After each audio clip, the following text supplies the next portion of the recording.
Les hommes, de nos jours, perdent le sens de l'humain, de leur progéniture végétant dans la misère.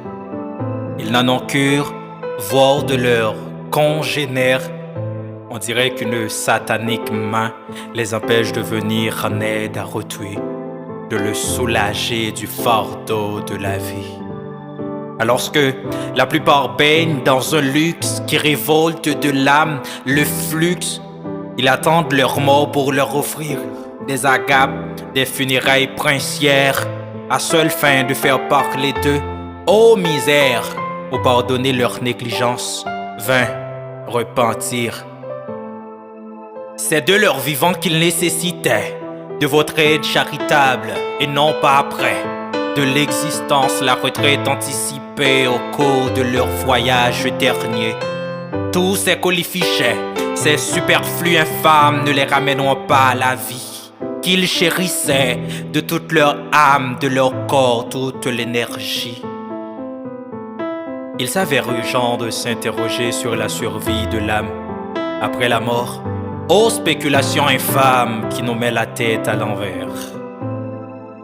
Nous faisons amende honorable à un macabé, incapable de nous entendre, de nous parler. Avec de l'argent pointé, nous le nourrissons, pendant que de faim, nous succombons.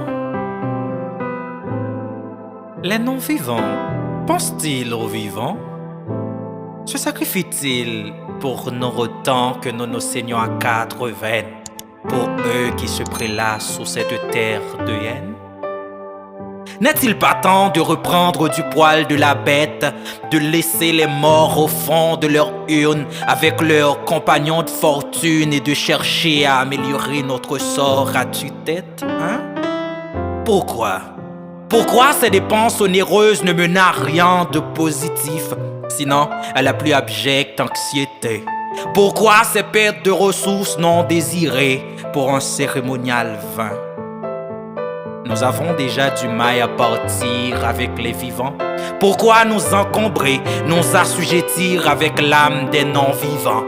Est-ce le maître du monde qui l'ordonne ou notre faiblesse d'homme, animal servile, en prise avec un passé monotone, assuré de promesses viles? Il est temps de nous intégrer dans la logique des vivants, fermer le robinet de nos larmes caustiques, nous débarrasser de la croûte des non-vies et bâtir avec ce que nous leur offrons notre paradis. En vérité, l'heure est venue de diriger nos voiles vers d'autres horizons. Celui qui reste à la tradition accrochée ne verra jamais la splendeur du futur. Non, les esprits doivent mourir de leur belle mort pour que les vivants goûtent les attraits de cette existence qui pèse si fort sur nos épaules comme un chape de plomb frais. Nous avons notre vie à siroter, les défunts ont la leur. À quoi bon nous éterniser, à leur confectionner de pacotille un bonheur?